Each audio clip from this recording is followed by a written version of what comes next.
Tell you about a friend of mine, a guy named Elielson. Elielson was a nurse in Rio de Janeiro, Brazil. And one day, Elielson was doing some business, running an errand, I think, downtown amid the skyscrapers of Rio. And as he came upon the Largo do Carioca, which is probably the busiest square in downtown Rio, he saw a small crowd of people gathering, and he wondered what was capturing their attention. So he kind of got in at the edge of the crowd and heard somebody say, "There's a young woman lying here on the ground who appears to be in labor." Elielson, being a nurse, thought, perhaps there is something I can do. As he got in closer, he saw that her husband had called 192, the Brazilian equivalent of 911 or 911. And he thought, should I get involved in this situation? I mean, his professional judgment was she wasn't going to wait for the ambulance to arrive. It appeared that she was too far into her contractions. And so he had this thought, should I get involved or should I not get involved?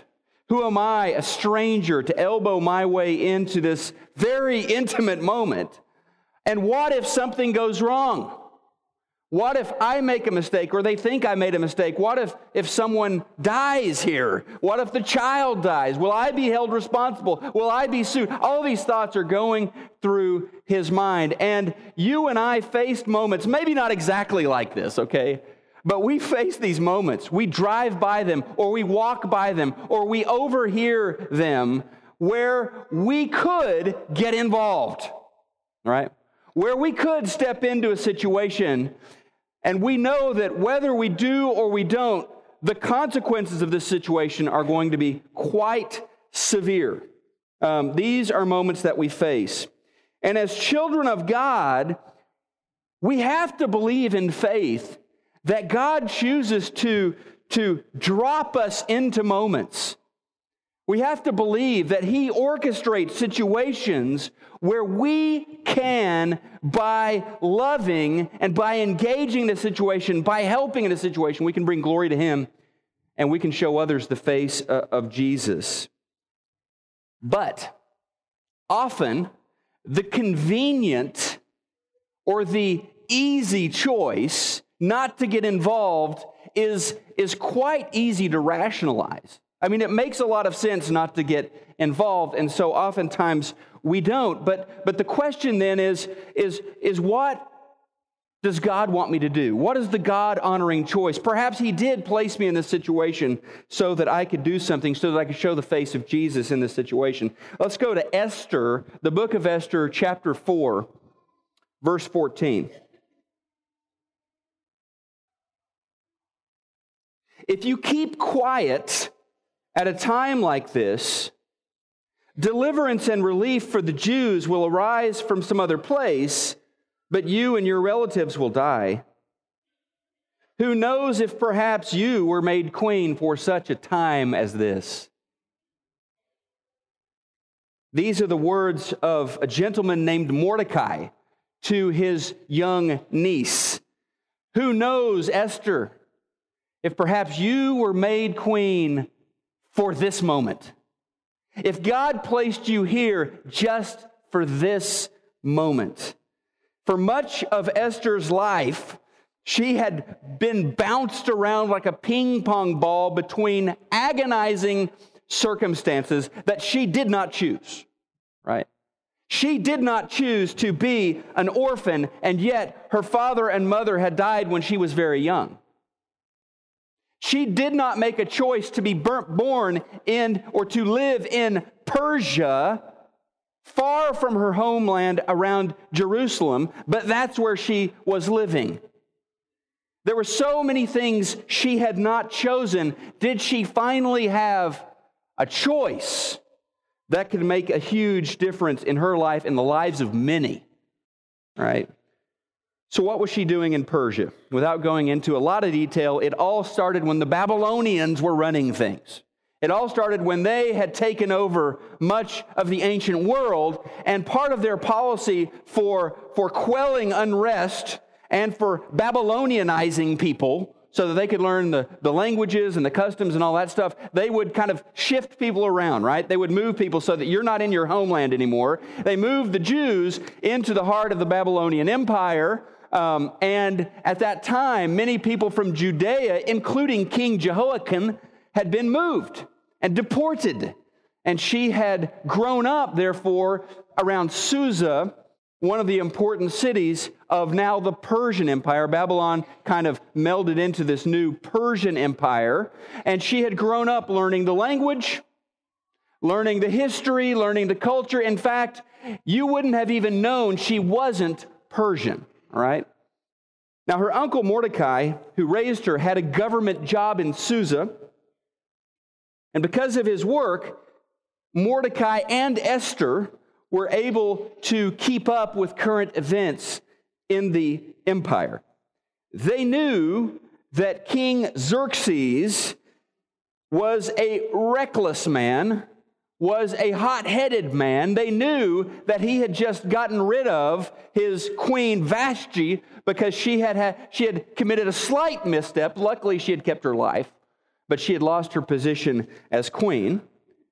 And now what was going on in the kingdom was sort of a version of Persia's Next Top Model reality show, but it was a search for the most beautiful maiden in the land who would be chosen and who would be appointed to be the new queen.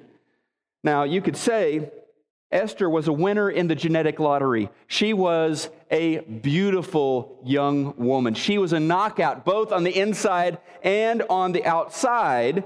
And she and a number of other young women from around the provinces of Persia were chosen to compete. First, they would receive months of beauty treatments for free, and then they would be presented to the king, who would make the final decision who his new queen was to be. Spoiler alert, she won, okay? She won. Now, there would be a lot of cool stuff about being queen, I guess. I mean, a lot of great food and a lot of great clothes and a great house. And then the not-so-awesome part, you're married to Xerxes, all right?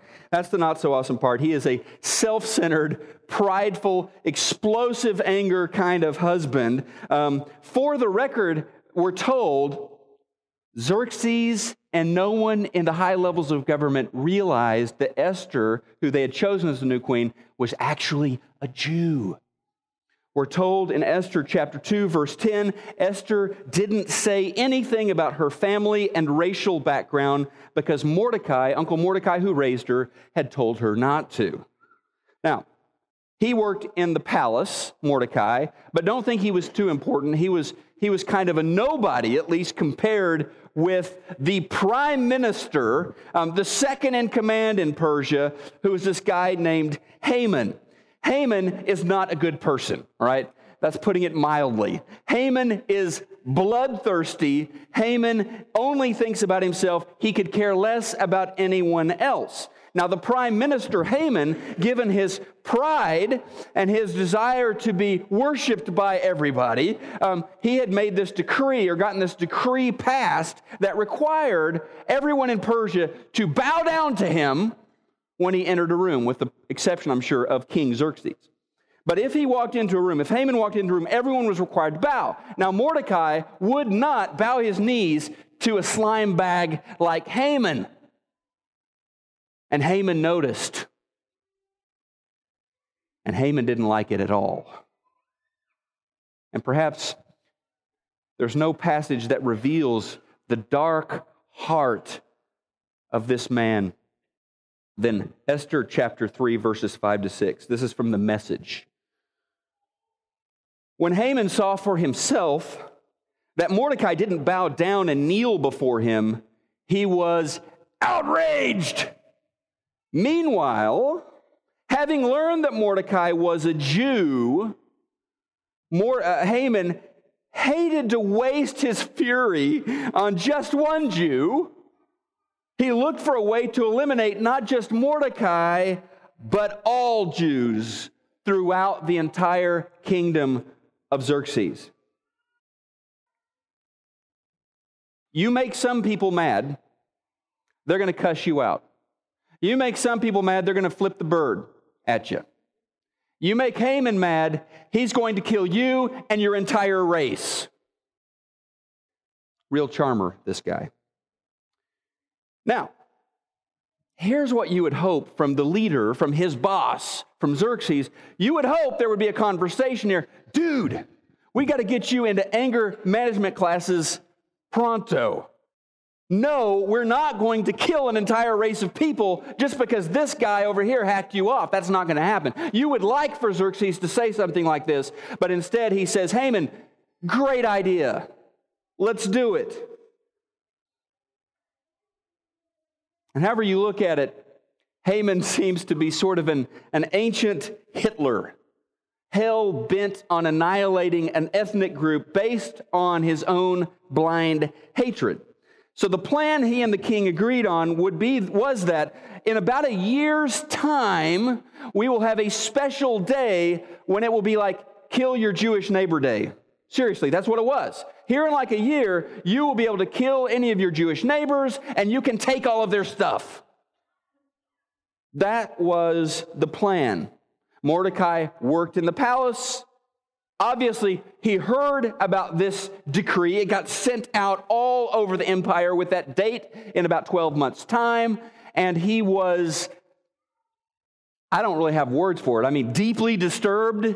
He was beside himself. Mordecai turns to God. Hebrews chapter 4, verses 1 to 4. When Mordecai learned what had been done, he ripped his clothes to shreds, put on sackcloth and ashes, went out in the streets of the city, crying out in loud and bitter cries. He came only as far as the king's gate, for no one dressed in sackcloth was allowed to enter the king's gate. As the king's order was posted in every province, there was a loud lament among the Jews, fasting, weeping, wailing, and most of them stretched out on sackcloth and ashes. Esther's maids and eunuchs came and told her the queen was stunned. Side note, funny thing about this book, Esther, scholars say this is the only book in the Bible where the name of God is not mentioned, where God is not specifically mentioned, and that is true. But if you read the book of Esther, you will see God at work all over the place. I mean, when Mordecai puts on a burlap sack, rubs ashes all over himself, and begins to fast, he is crying out to the Lord for help. When his Jewish brothers and sisters follow his lead and fast, they are seeking the intervention of Yahweh. And you remember, in the history of the children of God, the Jewish people, the children of Israel, when they are threatened with destruction, when they are threatened with an enemy that is too big for them, what does God do? Raises up a Savior, raises up a deliverer. When they are slaves under the heavy yoke of Egyptian oppression, God raises up Moses. When a crazy Canaanite king decides he wants to destroy the Jews, God raises up this amazing woman named Deborah. When the Midianites are threatening Israel, he raises up Gideon. And in the words of Esther's uncle, perhaps you were made queen for just a time as this. Now here's the rub. It's not like she could just shoot her husband an email, Xerxes, honey, let's call off this whole destruction of the Jews thing. Let's cancel the decree. It's not like she could just do that, because in her position, she could not overturn a royal decree. And Queen Vashti had been sent packing for much less than this. And if she's suddenly dismissed, then she suddenly has no power to stop the onslaught that is about to happen.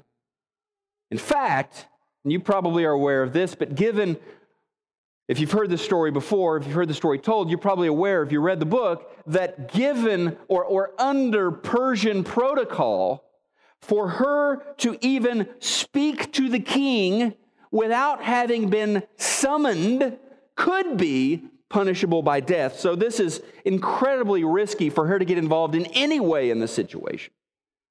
So her plan had to be a little bit sneaky. Her plan had to be imaginative. In the past, I remember thinking when I'm hearing this story, what's the deal? I mean, they're married. It's her husband, you know? Some night when they're watching Conan together, can't she just say, honey, let's call off the thing about killing all the Jews, all right? I mean, they're married. Don't they get along? Don't they ever have these conversations, you know, that are private? No, they don't. They're not married in the sense that we think of husbands and wives existing together. In fact, according to the text, she has not talked to him in over a month, right? It was a very rare thing for her to see her husband or for her to have a conversation with her husband. I mean, he had a whole harem of women. She was at the top of the heap, so to speak, but she didn't have a lot of private time with her husband. She was more of a trophy wife. Now, one detail of her fascinating story that reveals her faith is the fact that when Esther senses this threat against her people, she sends word out through Mordecai. She sends a request out for all of her people to join with her in fasting in chapter 4, verse 16. And the way God chose to answer her prayer is a remarkable thing. Here's how it went down. She approached Xerxes one day when he was sitting on his throne.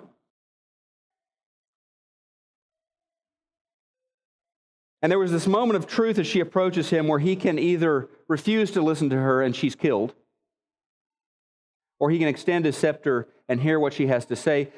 He extends his scepter and he says, my darling Esther, what do you have to tell me today? What do you want from me? She did not say, rescind the order to kill the Jews. She did not challenge the evil Haman who's whispering in the king's ear. What she does is say, my darling, I would like to throw a banquet with you and Haman as my special guests. A little bit of a head scratcher, right? But she has thought all of this out, and she is working out her plan. Absolutely, the king replied, I would be delighted to be there, and I'm sure Haman would as well. And he's over there in the corner, yes, this is the kind of honor I deserve. Just me and the king, a special dinner for us, because after all, we're the guys who run this entire empire. More on the plan in a moment. There was one little fly in Haman's ointment. Mordecai is still alive. I mean, this day would be perfect if it wasn't for that guy. And so he orders a team to go out and build a 70-foot or 75-foot tall gallows on which he will have Mordecai killed the following day. Unfortunately, God had other plans. Or fortunately, depending on what side of the story you land on. God is at work in the story. For example, that night, as Xerxes is sleeping, or rather trying to sleep, fitful night, can't sleep, he finally gives up on trying to sleep. I wonder why. God at work in the story? His cure for insomnia is, hey, my attendant, why don't you come in here and bring this giant archive of everything that's happened while I was king of Persia and just start reading it. Okay? So the attendant just opens the scroll and just starts reading in a random place, apparently random place, and it's a story. A few years back, there was a plot to kill the king. It was a highly secret plot led by some very high-ranking folks here in the palace. A low-level official overheard that this plot was going on, reported it to the king, and the king's life was saved. Name of the low-level official? This guy, king, you've probably never heard of, named Mordecai. The next morning, the king calls his trusted advisor Haman to his side and says, Haman, I need your help. Haman is like, absolutely anything. The king says, let's say hypothetically that there is someone here in the palace who I really want to honor. What exactly would I do to show my appreciation for someone like this? Haman is obviously thinking, yeah, it's about time. It's his chance to say exactly what he would like to happen. This would be my perfect day, Haman is thinking. Here's what I would recommend, King Xerxes. First of all, go into your closet, take out your royal robes, and cover the man with your royal robes. Then we're going to put this person on one of your royal stallions. We're going to surround this individual with an honor guard. And they are going to parade around the streets of Susa chanting how amazing this guy is and saying, this is what the king does for someone he wants to honor. Yeah. And Xerxes says, that sounds great.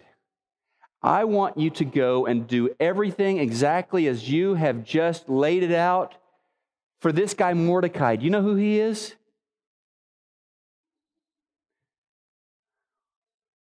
Yeah, I know who he is. Haman is stunned. And obviously he has to comply with this. So he goes, gets Mordecai dressed in those fancy robes, puts him on the fancy horse, has him paraded around the town as Haman leads shouts of honor for his enemy, who, remember, he's planning to kill the next day. Awkward.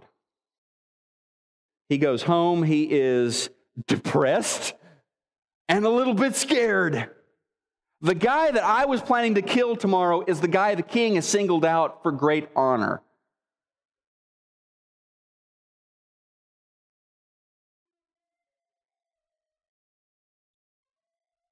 The king was very happy about the lunch. Haman was also happy about the lunch that was going to be thrown in his honor. So the king and Haman show up for the lunch, and the king is so happy, he says to his wife, Esther, what can I do for you? How can I bless you? This is such a magnificent meal. You've done me such an honor. What can I do for you? Esther basically says this, for one thing, you cannot kill me and not kill my people. Xerxes said, what are you talking about? Kill you? Why would I kill you? Now you see, king, there is this order that was signed by you and sent out among the kingdom that all of the Jews of which I am one are to be killed on a certain day in the future. And there is a certain individual who has been planting this hatred and who has been planning my destruction and the destruction of my people. And the king is enraged. He is furious. Who would do such a thing? Who would threaten the life of my queen?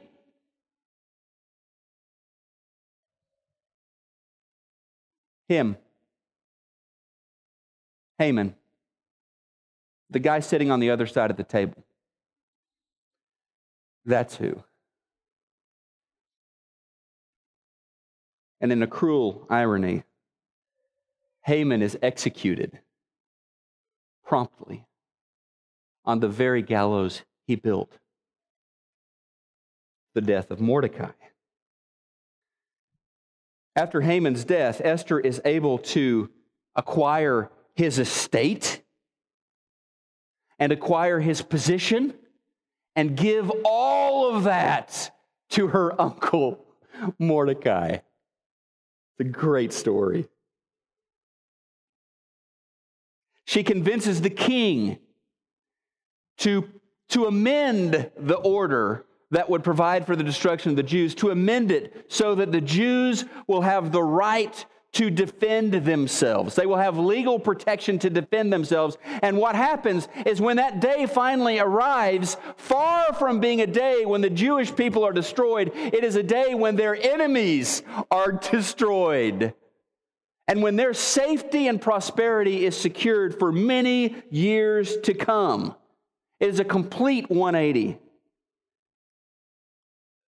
And the Jews, after that day, through a huge celebration. And even today, the Jewish people continue to celebrate this day, Purim, when they remember the courage of Esther, when they remember how she and Mordecai provided for the protection of their people and how God worked in that story to bless and protect his people. Esther chapter 9, verses 27 to 28.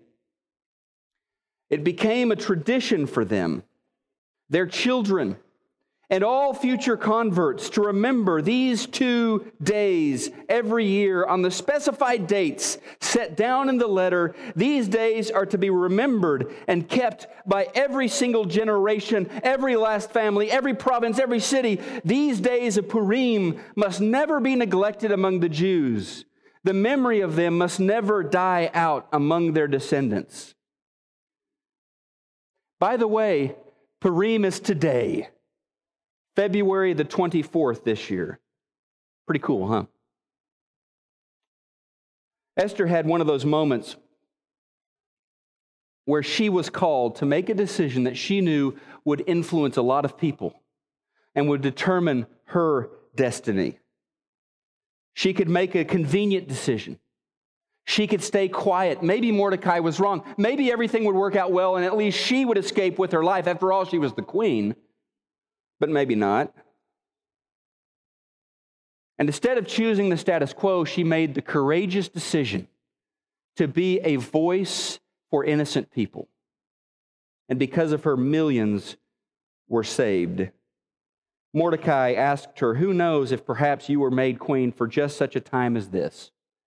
And so today, as millions of Jewish people celebrate and remember her courage, they remember her willingness to risk everything for the good of her people. They remember her spiritual leadership, calling on a community-wide fast.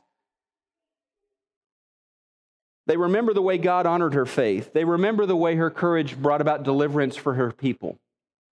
And so in light of all of that, the question for us is this.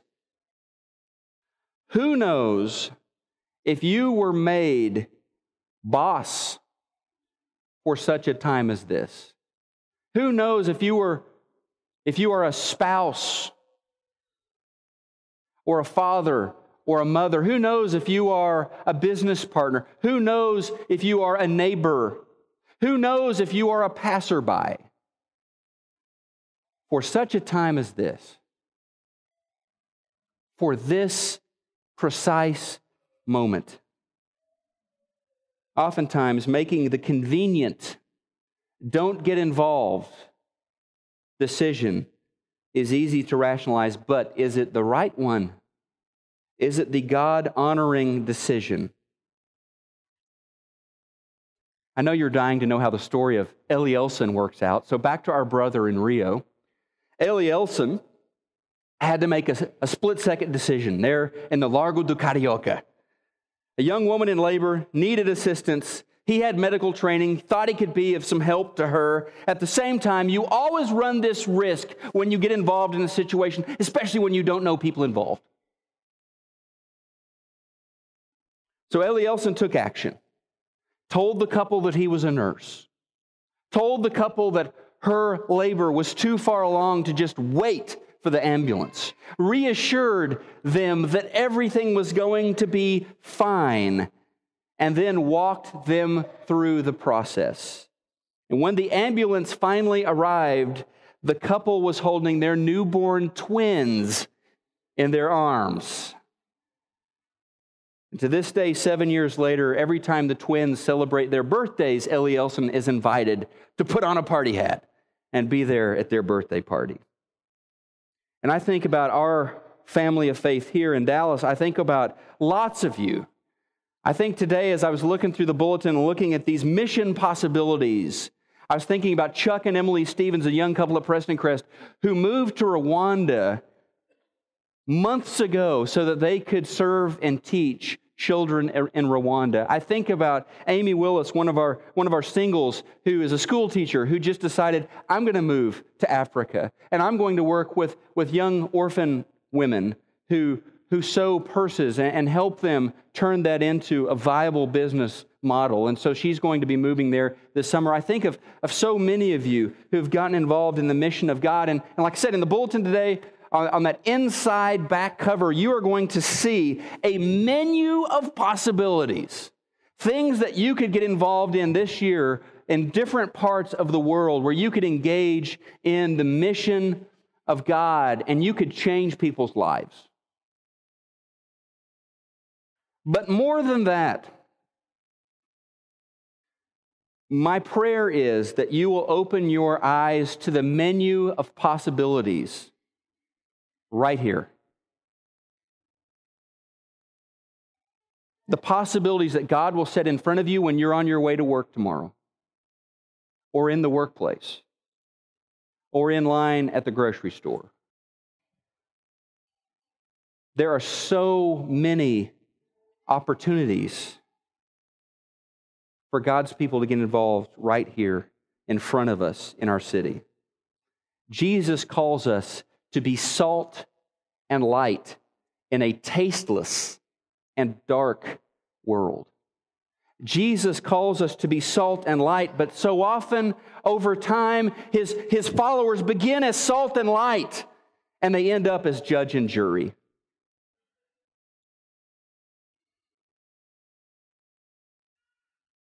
We're called to make a difference in the world. After all, this world belongs to our Father. As a disciple of Jesus, you can walk in freedom and you can serve in freedom knowing that your sin debt has been retired on the cross. That's the good news of the gospel.